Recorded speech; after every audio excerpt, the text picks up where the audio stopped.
आपका आ रहा है, अच्छे स्थान को आप प्राप्त कर रहे हैं, पुणे से। बहुत बढ़िया भक्ति उनकी है और बहुत अच्छी बात है कि आज उनके चित्तालय में दीप प्रज्वलन किया जा रहा है।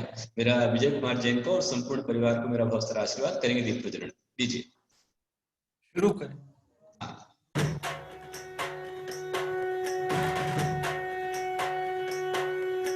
तुभ्यं नमोऽस्तु हे धर्मसूर्य, तुभ्यं नमोऽस्तु वात्सल्य सिन्धु, तुभ्यं नमोऽस्तु हे प्रज्ञायोगी, तुभ्यं नमोऽस्तु हे ज्ञानयोगी।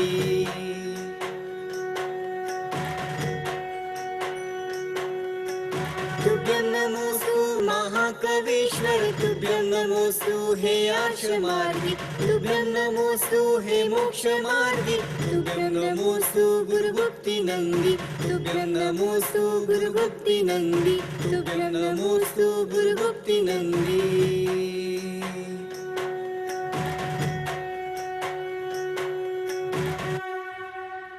जय बोले परम पूज्य प्रज्ञा योगी दिगंबर जैनाचार्य श्री गुप्तानंद जी गुरुदेव की जय। बहुत ही बढ़िया, बहुत सुंदर।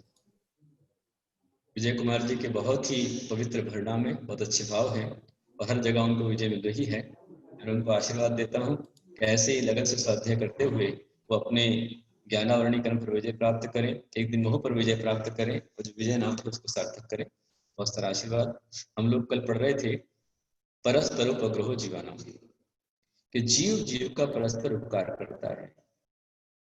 इसी प्रकार से 6 द्रव्य अपने अपने उपकार करते हैं, परंतु मेन सबसे उपकारक है वो जीव के लिए जीव ही है। जीव जीव का जितना उपकार कर सकता है उतना कोई उपकार नहीं कर सकता है। धर्म अधर्म आकाश कार्य से उदासीन सहायक है और जीव जीव के लिए उदासीन भी हो सकता है, प्रेरक भी हो सकता है, उत्प्रेरक भी हो सकता है। तीर्थंकरों की देशना कई जीवों के लिए कल्याणकारी हो जाती है।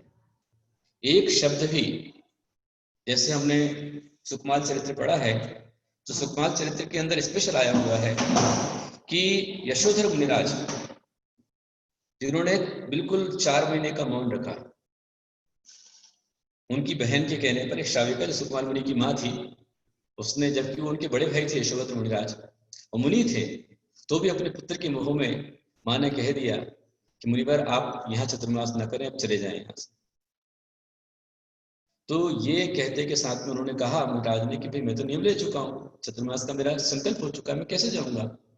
और सिर्फ वो सुकमाल मुनि का उपकार करने आए थे, इसके लिए आए थे और उसके लिए, उसका उपकार करने के लिए पूरे 4 महीने वो यशोधर मुनिराज मौन रहे, उपवास किए उन्होंने, एक दिन भी आहार को नहीं उठे। कितनी उपकार की बुद्धि। और जैसे ही चतुर्मास पूरा हुआ तो चतुर्मास के आखिरी में कार्तिक कृष्ण अमावस्या की रात्रि के अंतिम पहर में प्रत्युष काल में चतुर्मास पूरा होते उन्हें मौन खोला और मौन खोलते ही उन्होंने तुलय पुण्यति का पारायण किया। तुलय पुण्यति को सुनते सुनते के साथ में सुकमाल मुनि को जाति स्मरण हो गया। सुकमाल सेठ से उस समय तो जाति स्मरण हो गया। उन्हें ध्यान आ गया कि मैं ही 16 स्वर्ग में, अच्युत स्वर्ग में पद्म कुल विमान का पद्मनाभ देव, मैं 22 साल तक वहां पर सुख होके आया हूं और ये कहाँ सुख है, कितने सुख है यहाँ पर, और ये मेरी मुनि मेरा उपकार करने आए हैं। ये ध्यान उनके आ गया और जैसे उनके ध्यान में आ गया वैसे ही वह सुकमाल सेठ उस धरती, अपने जो महल था, सतखंड का महल था, उस महल से नीचे उतर करके आए, दीक्षा ली और चल पड़े। मात्र सिर्फ, ज्यादा नहीं, ओनली 3 दिन के अंदर में दीक्षा लेकर के, मुनि बन करके और साधना करके, उपसर्ग परिचय सहन करके, उपसर्ग सहन किया उन्होंने और 30 दिन में सर्वार्थ सिद्धि चले गए, सर्वार्थ सिद्धि में। तो इस तरह से गुरु एक भव्यात्मा के लिए उपकारक बन जाते हैं। ऐसे अनेक उदाहरण हैं। महावीर स्वामी का जीव शेर की पर्याय में था और शेर की पर्याय में जब वो संसार के मार्ग पर चल रहा तब भी 2 मुनिराज आकाश मार्ग से आए और उसको बताया, उसको जाति स्मरण हुआ और सब ध्यान में आ गया। जैसे ध्यान में उसके आ गया तुरंत उसने उस समय से ही हिंसा को, पाप को छोड़ दिया, पंचव्रत पारण करने लगे। अकारण बंधु हमारे गुरु हमारे लिए अकारण बंधु है, धरती के देवता है। चलते फिरते बोलते भगवान। पंचम काल में आपके लिए, क्योंकि साक्षात अनंत नहीं है, सिद्ध नहीं है, तो आचार्य भगवान ही, आचार्य उपाध्याय साधु परमेष्टि ही आपके लिए धरती के चलते फिरते बोलते भगवान।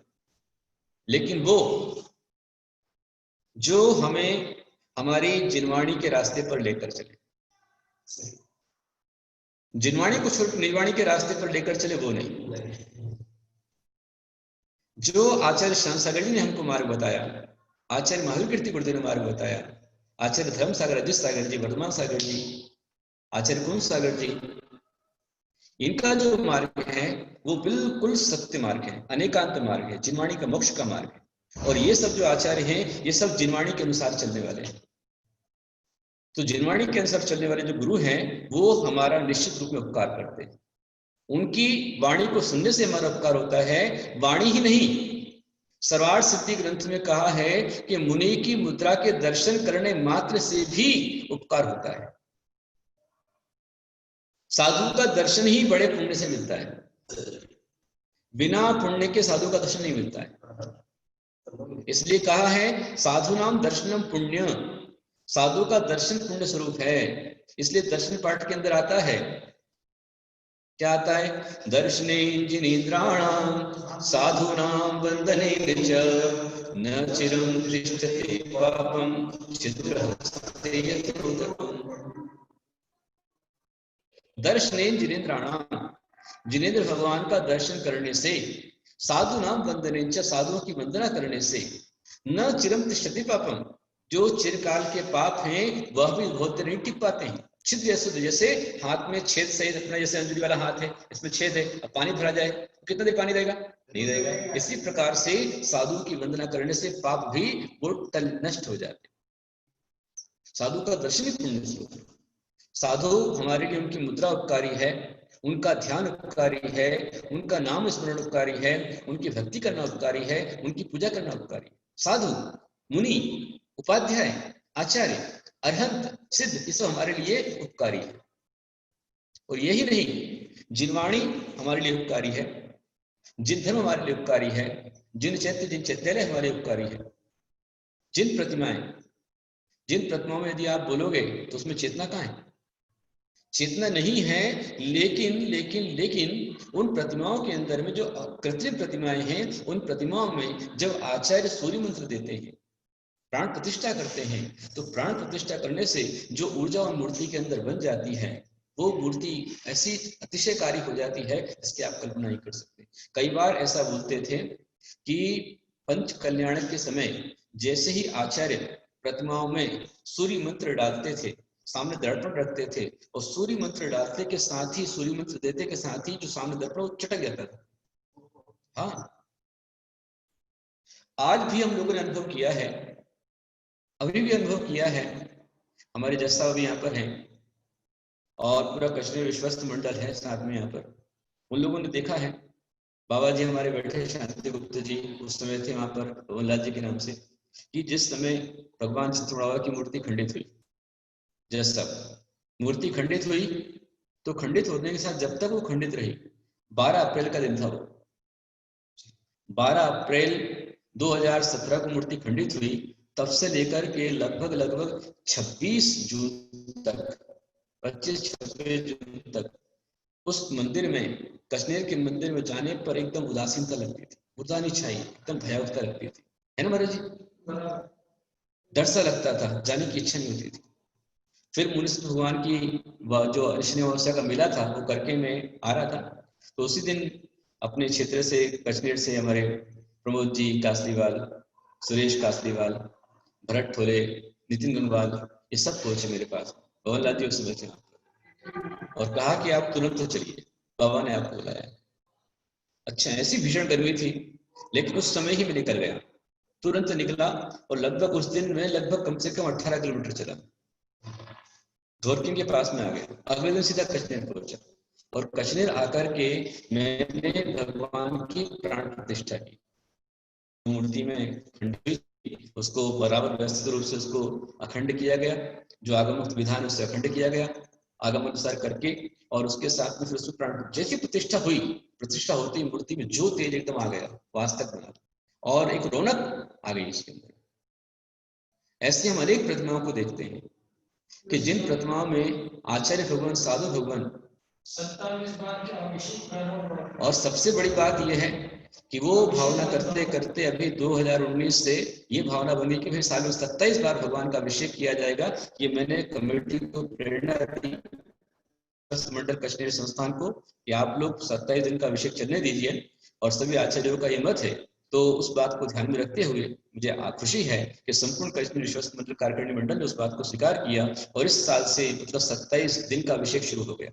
अभी पिछली पूर्णिमा का अभिषेक हुआ है, बहुत ठाट बाट से हुआ है, और मूर्ति में क्या रूप दिखलाई दे रहा है। तो ये जो मंत्र है, अचेतन प्रतिमा होने के बावजूद भी जब उसमें प्राण डाले जाते हैं, उसको प्राण प्रतिष्ठा कहते हैं, तो वो प्रतिमा में जो गुण आ जाते हैं, इसलिए उन गुणों की पूजा होती है।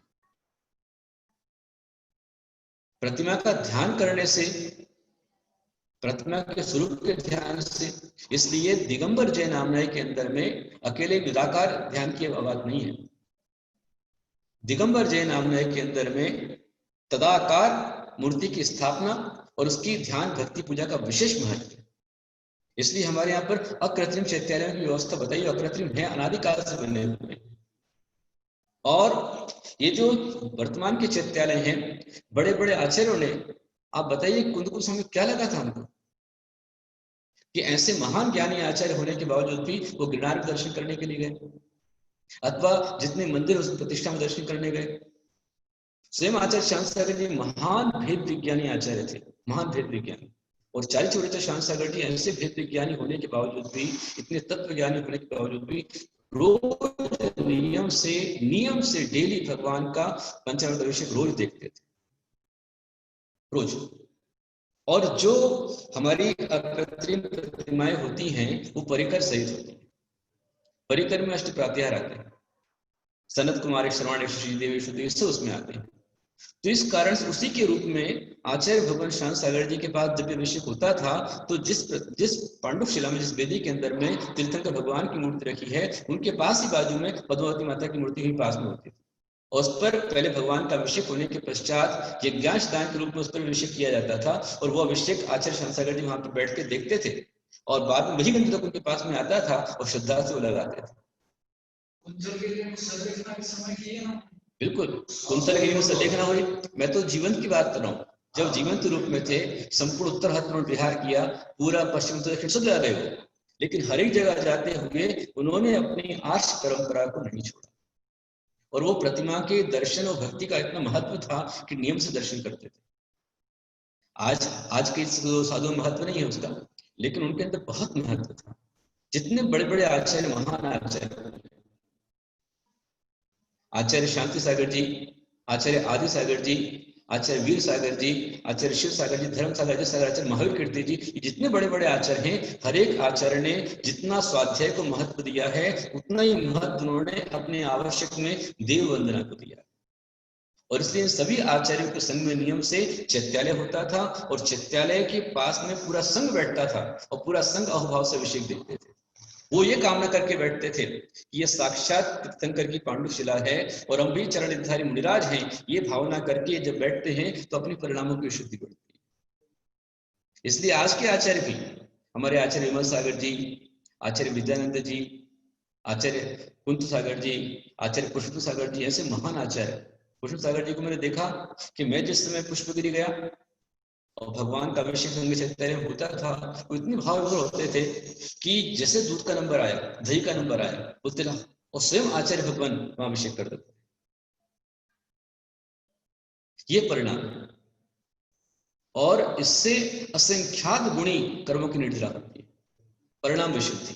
तो ये प्रतिमा हमारे लिए उपकारी है, भगवान का स्वरूप हमारे लिए उपकारी है। इस तरह जीव का उपकार करता है, हमारा भी उपकार करता है, जगत का उपकार करता है, लेकिन समय रूप माने तब होता है। आगे हम चलते हैं काल द्रव्य के उपकार। सूत्र नंबर 22 है, बोलिए वर्तनाम परिणाम क्रिया परत्वा परत्पेच कालस्य। वर्तना परिणाम क्रिया परत्वा परत्पेच कालस्य। मनुष्य यदि मैं बोलना चाहूँ ना परस्परोपग्रह जीवन नाम के ऊपर, जितना बोलो उतना कम है। परस्परोपग्रह जीवन बहुत व्यापक शब्द है। अब काल द्रव्य का उपकार आ गया, वर्तना, फिर परिणाम, फिर क्रिया, परत्व और अपरत्व, ये सब काल द्रव्य के उपकार हैं। वर्तना किसे कहते हैं? तो वर्तना का अर्थ है परिवर्तन। तो जो द्रव्य, वैसे तो सभी द्रव्य अपने अपने वर्तना कर रहे हैं, मेरा परिवर्तन मेरे अंदर हो रहा है, दूसरे का दूसरे में हो रहा है ना। अपने क्या समझा? पहले वर्तना है, फिर परिणाम है, फिर क्रिया है, फिर परत्व और अपरत्व है। ये 5 आइटम है, ये काल द्रव्य के उपकार है। तो इन काल द्रव्य के उपकार को मैं समझा रहा हूं, आपको समझिए। पहला वर्तना, तो यूं सभी द्रव्य अपने अपने आप में परिणमन कर रहे हैं, परिवर्तन को वर्तना कहते हैं। परंतु जो काल द्रव्य है सभी के परिवर्तन में उदासीन सहायक होता है। जो उत्पाद में द्रव्य हो रहा है उसमें तो सहायक नहीं है। बिल्कुल, हाँ। पर्याय जो होती है वो अलग अलग आएगा। 2 प्रकार की पर्याय होती है, व्यंजन पर्याय और अर्थ पर्याय। तो प्रदेशत्व गुण के विकार को व्यंजन पर्याय कहते हैं और अन्य गुणों के परिणामों को अर्थ पर्याय कहते हैं। प्रदेशत्व गुण का विकार जो जीव पुद्गल में देखने में आता है, छोटे से बड़ा हो रहा है, गोरे से काला हो रहा है, हरा लाल पीला हो रहा है, हल्का भारी हो रहा है, ये सब प्रदेशत्व गुण का विकार है। तो व्यंजन पर्याय जो स्पष्ट दिखती है। बाकी अन्य गुणों का परिणाम अर्थ पर्याय में आता है, जो हमें एकदम से दृष्टिगोचर नहीं होता है। तो वर्तना, हाँ, अमूर्तिक द्रव्यों में मूर्तिक के अंदर भी होता है। अपन इतना समझ लो कि प्रदेशित गुण के विकार को व्यंजन पर्याय कहते हैं और अन्य गुण के विकार को अर्थ पर्याय कहते हैं। वर्तना मतलब प्रत्येक द्रव्य के अंदर परिवर्तन हो रहा है, इसको वर्तना कहते हैं। तो काल द्रव्य परिवर्तन हो रहा है, 6 द्रव्य के अंदर हो रहा है। तो 6 द्रव्य अपना अपना हो रहा है, उनके उपादान कारण है, लेकिन उस निमित्त कारण क्या है? तो काल द्रव्य है। काल द्रव्य उसको उदासीन रूप से परिणमन में सहायक बनता है। हाँ, यदि आप चाहें कुछ प्रयास करें, लेकिन तो ही परिवर्तन तो होगा ही होगा पक्के। ऐसा नहीं हो परिवर्तन नहीं होगा हर समय हर क्षण। जैसे मतलब बोले भाई कि हमको बुढ़ापा आता है, सबको आता है, पर तीर्थंकर भगवान है, चक्रवर्ती है, नारायण नारायण बलभद्र है, इनके जीवन में कभी बुढ़ापा नहीं आता है। और मृत्यु होने के पश्चात भी 6 माह तक उनके देह में विकार नहीं आता। ये होने के बावजूद भी आयु तो घटती है ना। जब आयु पूरी हो जाएगी तब तो जाना ही पड़ेगा।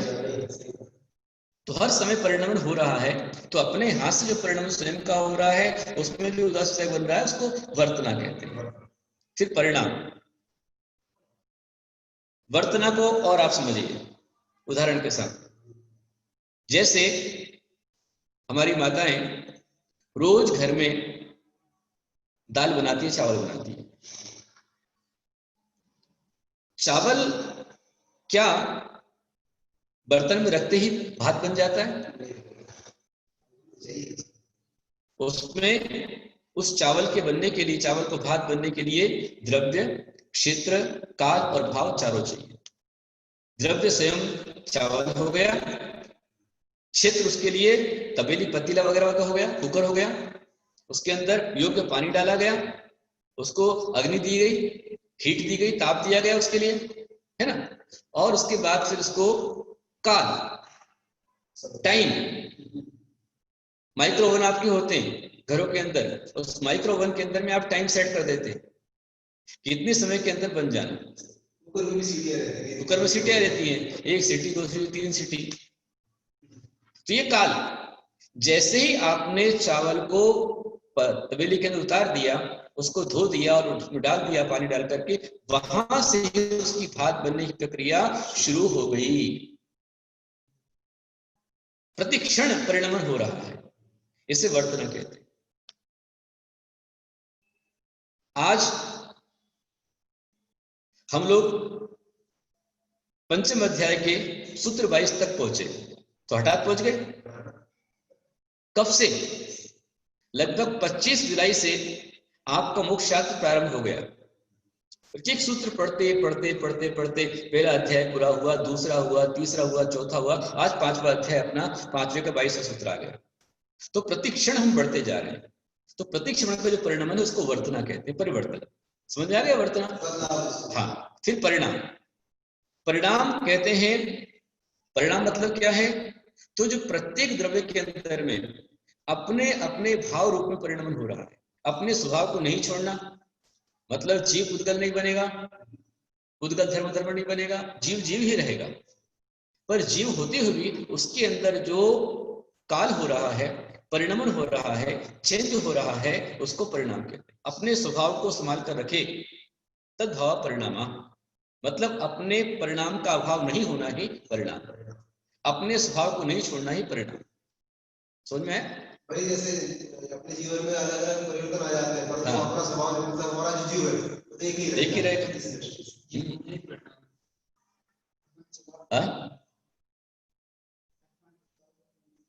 क्रिया, अब जैसे 6 द्रव्य हैं, तो इन 6 द्रव्यों के अपने अपने स्वभाव, उसको परिणाम कहते हैं। जैसे जीव का परिणाम क्या है? ज्ञान, दर्शन, जानना और देखना। यह संसार अवस्था में कभी क्रोध आता है, मान आता है, माया आता है, लोभ आती है, राग द्वेष आता है, तो ये जीव का जो विभाग हो गया। और स्वभाव में ज्ञान, दर्शन है, चेतना है। फिर अजीव में जैसे पुद्गल है, तो पुद्गल में पूर्ण गलन उसका स्वभाव है, स्पर्श गलन उसका स्वभाव है। धर्म द्रव्य में अमूर्तिकपना है, वो गति हेतुत्व है, ये उसका परिणाम है। धर्म द्रव्य का गति हेतुत्व है, अधर्म का स्थिति हेतुत्व है, आकाश का अवगाहना हेतुत्व है, काल का वर्तना हेतुत्व है। तो सभी अपने अपने स्वभाव को नहीं छोड़ना, इसको बोलते हैं परिणाम। फिर क्रिया, क्रिया अर्थात द्रव्य के अंदर जो निरंतर परिस्पंदन रूप क्रिया हो रही है, उसको क्रिया कहते हैं। परिस्पंदन रूप जो उसमें घट रही है एक्टिविटी, उसे क्रिया कहते हैं। क्रिया मतलब एक्टिविटी, एक्टिवनेस। तो हर एक द्रव्य एक्टिव है, कोई द्रव्य जो है वो न्यूट्रल एक्टिव है, और कोई जो है प्रोग्रेसिव एक्टिव है। मतलब धर्म, अधर्म, आकाश, काल, ये उदासीन एक्टिव है, और बाकी जो जीव उसके लिए वो क्रिएटिव एक्टिव है। क्रिएटिविटी उसके अंदर दिख रही है, तो क्रिएटिविटी को बोलते हैं क्रिया। तो हर एक द्रव्य के अंदर अपनी अपनी क्रिया हो रही है। बिल्कुल तत्व के निरूपण से हमारे ज्ञान में वृद्धि बिल्कुल पक्की में होगी। चांदीबाजी साहब ने कहा है, जैसा ने बहुत अच्छी भाव आपके हैं, तो जितना हम तत्व को जानेंगे, समझेंगे, उतना ही हमें इसका सही रूप में ज्ञान होगा, नॉलेज मिलेगा, और हम सही रूप में चल पाएंगे। बहुत अच्छा, जैसा आपको बहुत सारा आशीर्वाद, बढ़िया स्वाध्याय के अलावा आप ले रहे हैं। ये जो चल रहा है आपके लिए, एक तरह से समझ लीजिए कि ये आप पूरा धर्म का एसेंस पा रहे हैं, मोक्ष शास्त्र धर्म का सार इसके अंदर। उनके ऑफिस में लाइब्रेरी, हाँ बहुत शानदार लाइब्रेरी है चांदीबाजी क्षेत्र में। मैं अभी उनके घर पर गया था, जब महेंद्र सोनी जी को संबोधन करने गया था, तो पहले ही वेलकम करने चांदीबाजी जैसा आ गए थे। उन्होंने मेरा ही वेलकम किया, साथ में महेंद्र सोनी जी को भी प्रेरित किया, परिवार को भी प्रेरणा दी, और उनके द्वारा क्षेत्र के लिए दान भी करवाया, और साथ में जो जी उसका कल्याण कर दिया। उनको जो प्रेरणा, उनके परिवार वालों को जो आपने संबल दिया, आपने चांदीबाजी साहब इतना बढ़िया भारी पुण्य कमाया उस समय। उनकी समाधि के समय आचार्य कहते हैं कि 100 शिखरबद्ध, 100 नहीं बल्कि 1000 शिखरबद्ध मंदिर बना करके पंच कल्याण कराने का जितना बड़ा भारी पुण्य होता है, उससे कई गुना पुण्य एक जीव का समाधि वरण कराने का होता है। और ऐसे महान पुण्य में आप सहभागी बने, ये अवश्य में बहुत भारी पुण्य आपको संचित कराएगा। और दूसरा, जो कचनेर में आश परंपरा का बोर्ड लगा, उस बोर्ड के अंदर मुझे जज साहब का पूरा पाठ मिला था। जैसा मैंने कहा वैसा उन्होंने किया, आज इतना बड़ा काम हो गया। क्रिया के बाद में वर्तना, परिणाम, क्रिया, परत्व, अपरत्व। परत्व और अपरत्व मतलब, परत्व मतलब हो गया छोटा, अपरत्व मतलब बड़ा। हाँ, छोटे बड़े को परत्व अपरत्व कहते हैं। अवगाहन किसे कहते हैं? रश्मि ने पूछा है। अवगाहन मतलब अवकाश देना। वैसे अवगाहन मतलब होता है आपकी आकृति, ऊंचाई, उसको अवगाहना कहते हैं। और अवगाहन का मतलब होता है स्थान प्राप्त करना। अवकाश को अवगाहन कहते हैं। तो छहों द्रव्यों को स्थान जो देता है वो आकाश देता, इसलिए अपन उसमें अवगाहित होकर रहते हैं और वो हमको अवगाहना देता, तो स्थान देने को अवगाहना कहते। समझ में आया? परंतु अनंत जो है हाँ। छोटा बड़ा है, हाँ ये काल के माध्यम से छोटा बड़ा होना है। बिल्कुल। हाँ, ये सब काल द्रव्य के उपकार है। और काल जो है वह भी दो प्रकार का है, एक परमार्थ काल है और व्यवहार काल है।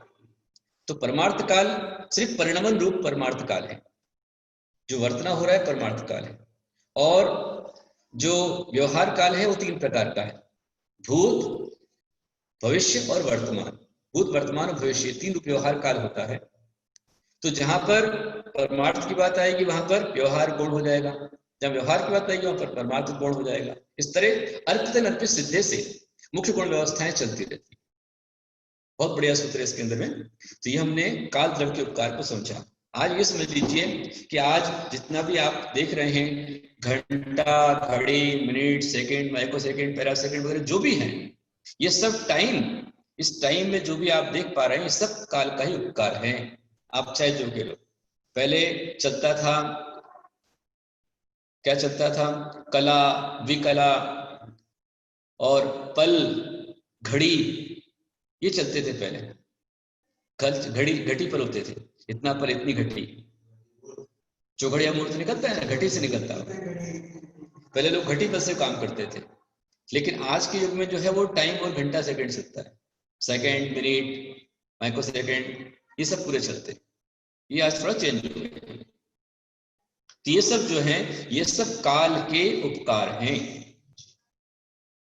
काल आपके लिए कोई उपकार नहीं कर रहा है, जो परिणाम हो रहा है उसमें उदासीन सा है। फिर बिल्कुल आगे अगला सूत्र है 23 नंबर का सूत्र, पुद्गल का क्या उपकार है उसको बतलाते हैं। स्पर्श, रस, गंध, वर्ण, वन्तः, पुद्गलः। स्पर्श, रस, गंध, वर्ण, वन्तः, पुद्गलः। अर्थात स्पर्श, रस, गंध, वर्णवान पुद्गल होता है। जो पुद्गल होता है, पुद्गल में स्पर्श होता है, रस होता है, गंध होता है, वर्ण होता है। जिसमें भी आपको स्पर्श दिखलाई दे रहा है या रस दिखलाई दे रहा है या गंध है या वर्ण है, तो जानना वो पुद्गल है। और जिसमें ये चार नहीं है वो पुद्गल नहीं है। तो जिसमें है आप उसी को देख सकते हैं, उसी को देख पा रहे हैं। आपका जो मति ज्ञान, शुद्ध ज्ञान है, वह मूर्तिक को ही देख पा रहा है, अमूर्तिक को जान पा रहा है पर प्रत्यक्ष देख नहीं पा रहा है। जानने और देखने में जमीन आसमान का अंतर है। समझ में आ रहा है आप लोग को? अमूर्तिक आत्मा,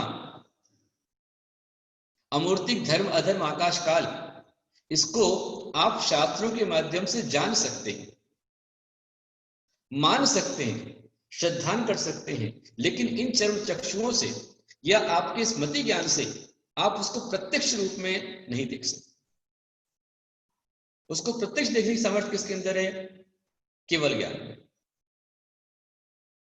अपन पहले पढ़ चुके हैं कि मति ज्ञान, शुद्ध ज्ञान छोड़ दीजिए, ये तो बहुत छोटे ज्ञान है। इससे स्ट्रॉन्ग ज्ञान होता है अवधि ज्ञान। और अवधि ज्ञान का विषय क्या है? पुद्गल का एग्जाम्पल जो आपने लिखा है ना रानी, जो दिखलाई दे रहा आपने लिखा वही सब पुद्गल है। जो आपने लिखा पुद्गल, तो पुद्गल ही आप देख पा रहे, आप लिख पा रहे पुद्गल, आप सुन रहे हो पुद्गल। जो भी आप देख रहे हैं, हमारा शरीर पुद्गल है। जो भी आपको भौतिक द्रव्य दिखलाई दे रहे हैं, आपके घर पे जितना भी सामान है, खाना हो, पीना हो, बर्तन हो, राशन हो, चौकी हो, भांडे हो, पाटे हो, बर्तन, जो भी चीज है वो सब का सबका पुद्गल है। यूपी पदार्थ को जानते हैं। यूपी मतलब क्या होता है जी? यूपी नहीं, रूपी होता है। हम रूपी पदार्थ को देखते हैं, रूपी, अरूपी को नहीं देख पाते हैं। अरूपी को महसूस कर सकते हैं, अरूपी का अनुभव कर सकते हैं।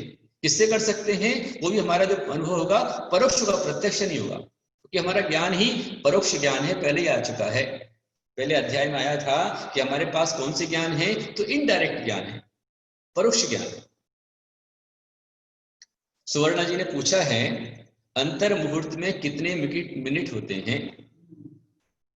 तो अंतर मुहूर्त में यदि आप पकड़ेंगे तो अंतर मुहूर्त जो है अनेक प्रकार का होता है। जगन्य अंतर मुहूर्त, मध्यम अंतर मुहूर्त और उत्कृष्ट अंतर मुहूर्त। तो जहां एक समय से अधिक समय हो गया, 2 समय अधिक, वो जगन्य अंतर मुहूर्त है। सुवर्ण जी समझ में आ रहा है? जगन्य अंतर मुहूर्त किसको कहेंगे? 2 समय को जगन्य अंतर मुहूर्त कहेंगे। और 48 मिनट माइनस 1 समय को उत्कृष्ट अंतर मुहूर्त कहेंगे। उसके बीच का जो भी है वो सब मध्यम अंतर मुहूर्त है। तो आप कौन सा अंतर मुहूर्त पकड़ रहे हैं? यदि आपने उत्कृष्ट अंतर मुहूर्त पकड़ा हुआ है तो 48 मिनट माइनस 1 समय को उत्कृष्ट अंतर मुहूर्त कहते हैं। और 48 मिनट का एक मुहूर्त होता है, 48 मिनट का एक मुहूर्त माना गया है। 2 घड़ी का एक मुहूर्त होता है ना? 2 घड़ी का एक मुहूर्त है, ठीक है। तो जो पुद्गल है उसमें स्पर्श है, रस है, गंध है, वर्ण है। और जहां पर भी कोई एक चीज है, स्पर्श 8 प्रकार का होता है।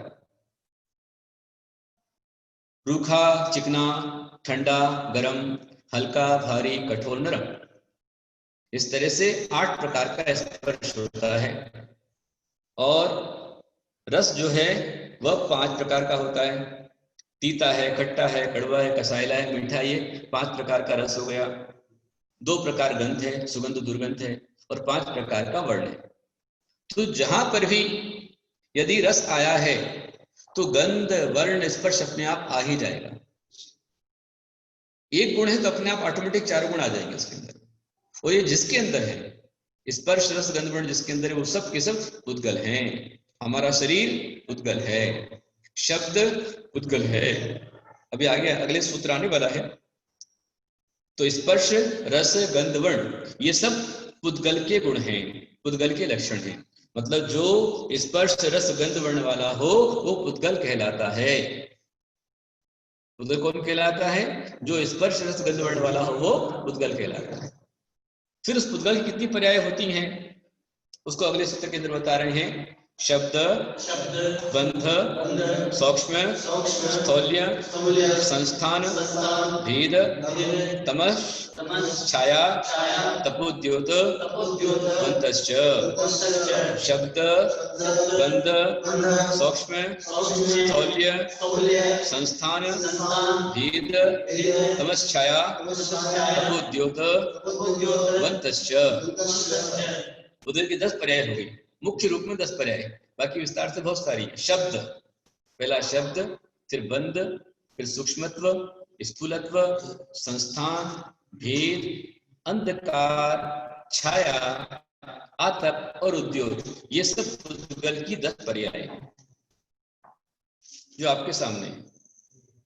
तो जो शब्द है, ये शब्द ये पुद्गल की पर्याय है। बंध भी पुद्गल की पर्याय है। सूक्ष्म होना या स्थूल मतलब बड़ा होना, संस्थान मतलब आकार होना, आकृति होना, भेद मतलब खंड खंड हो जाना, टुकड़े हो जाना, अथवा अंधेरा होना या छाया होना, या आतप मतलब प्रकाश होना, या उद्योग चंद्र का प्रकाश होना, ये सब कुछ पुद्गल की पर्याय, पुद्गल की पर्याय है।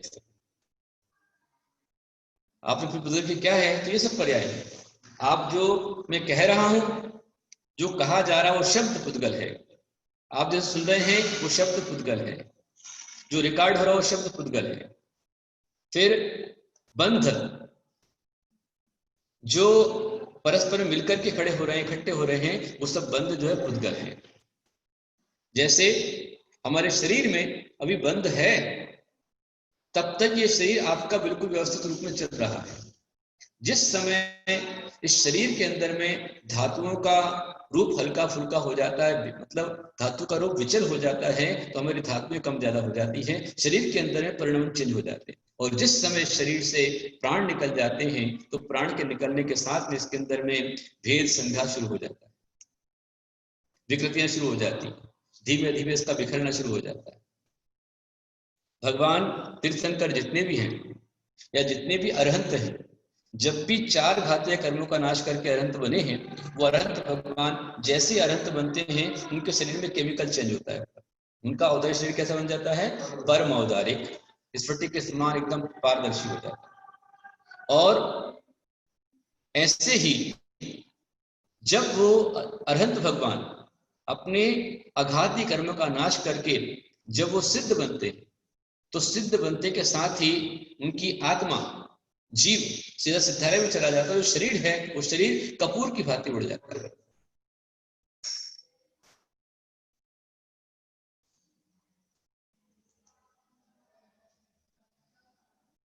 अंकिता ने पूछा है, ये बंध का अर्थ और 7 तत्व के बंध का मीनिंग एक ही है क्या? नहीं, दोनों अलग अलग है। वहां जो बंध कहा गया है 7 तत्व के अंदर में, वह तो कर्मों के बंध को बंध तत्व कहा गया है। और यहाँ जो बंध है वो बंध अकेले कर्म रूप नहीं है, किसी रूप में बंध हो सकता है। बंध से यहाँ पर हरिष्ठ को पकड़ लेना है। हाँ,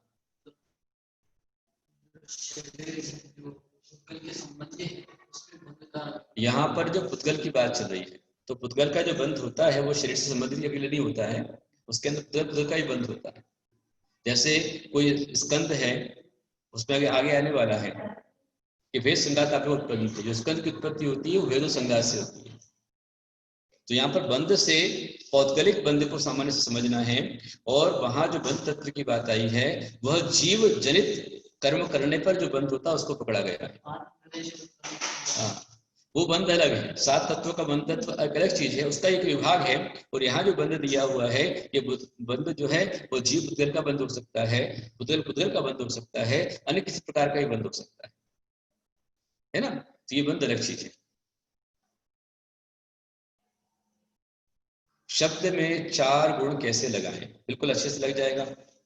भेद और पर्याय में क्या भेद होता है? तो आप भेद और पर्याय कैसे क्यों पकड़ रहे हैं आप? हमने क्या कहा? पुद्गल की पर्याय हैं। क्या क्या है? शब्द है, बंध है, सूक्ष्म, स्थूल, संस्थान, भेद, तम, छाया, आतप, रुद्र जो सब है, ये सब पुद्गल की पर्याय। तो शब्द में जहां पर स्पर्श है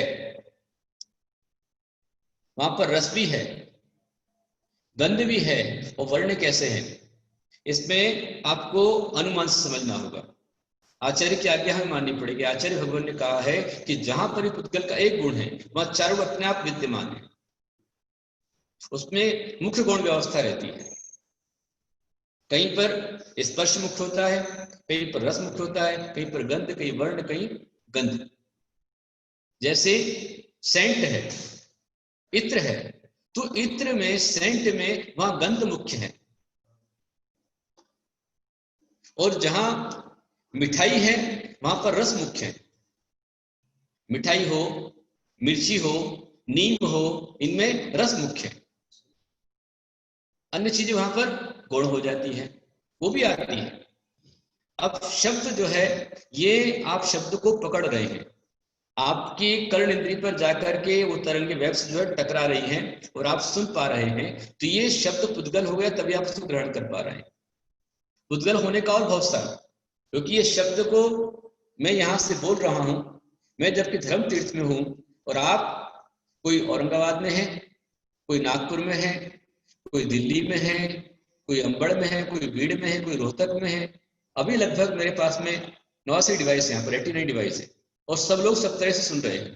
तो जहां मैं कह रहा हूं और अगले सेकंड में आपके पास पहुंच पा रहा है, तो ये पुद्गल ही पहुंच पा रहा है। पुद्गल के माध्यम से पुद्गल पहुंच रहा है। जो रेडियो वेव से तरंगे हैं, ये तरंगे इस बात को पहुंचा रही है। साथ में यहाँ पर एक कैमरा लगा हुआ है जिससे आप मेरे रूप को वीडियो के माध्यम से आप देख पा रहे हैं।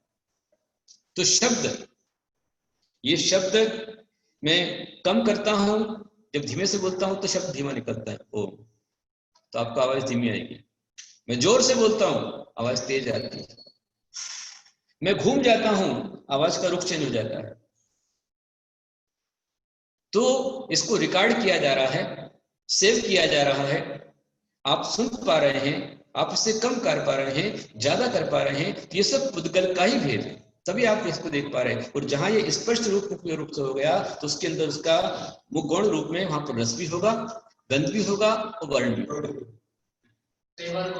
और हाँ, अपन बोलते हैं कि अच्छा देखिए, जो आपका अभी आप यदि खोलेंगे आपका इसी के अंदर में जो हाँ आपका जो स्पीकर है अथवा आपका जो अभी लैपटॉप रखा हुआ है, कंप्यूटर रखा हुआ है, उस कंप्यूटर के अंदर में जो आप रिकॉर्ड करते हैं तो रिकॉर्डिंग के अंतर्गत वो आपको देखते होंगे आप तरंगें चलती रहती पूरी इस तरह की। जब आप धीमा बोलते हैं तो तरंगों का आकार छोटा रहेगा, जब आपका वॉल्यूम तेज रहेगा तो वो एकदम बढ़ जाएगा। ऐसे ही आप जो लाउड स्पीकर मशीन हमारे पास में होती है उसमें 4-5 बल्ब लगे रहते हैं, नीचे लाल रहता है, उसके बाद में हरे 1, 2, 3, 4 बल्ब रहते हैं।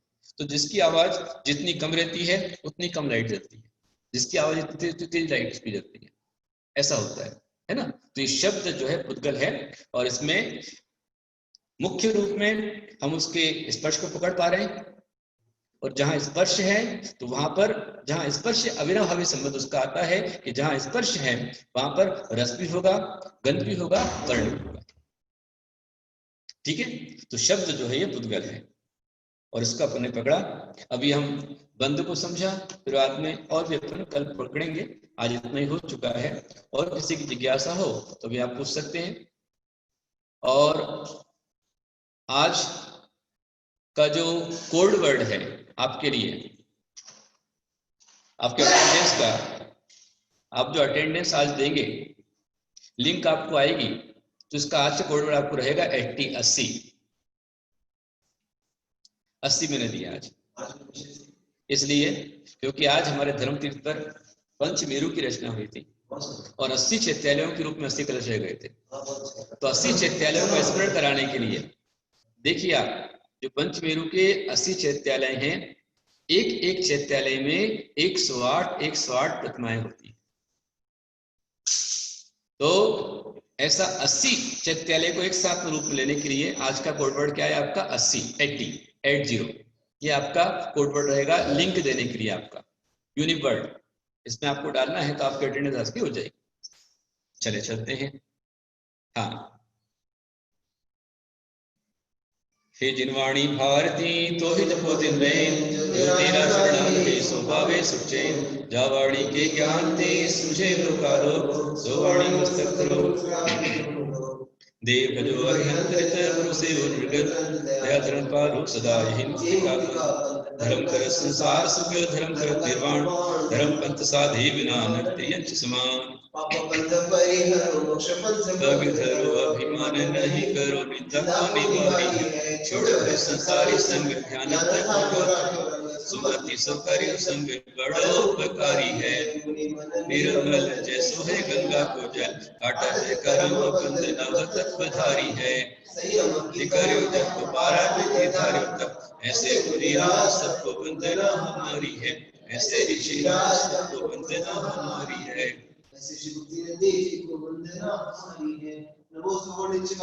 अंचेमी बंदामी डुसामी दुख तो कमुतो वैलाव श्री गण समाई गण संपत्ति हो मच्छम।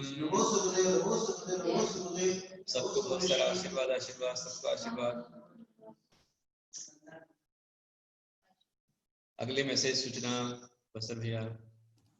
गुरुदेव आर्घ लीजिए। जिनवाणी माता को छिड़ाएंगे।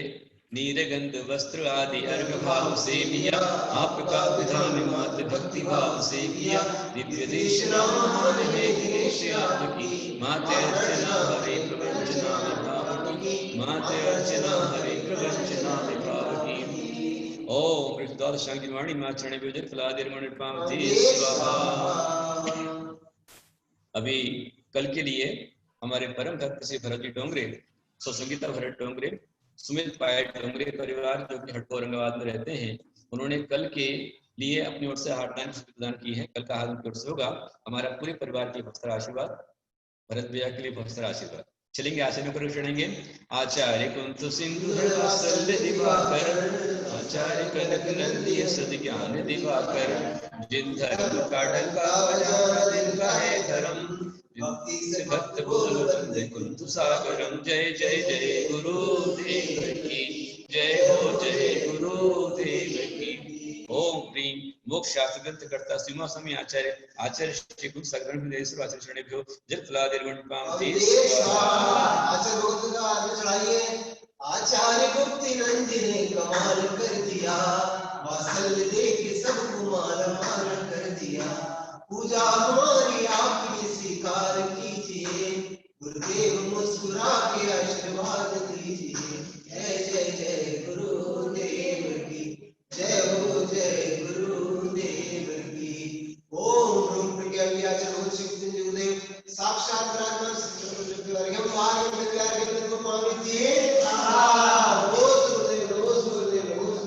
आप सभी को बहुत सारा आशीर्वाद।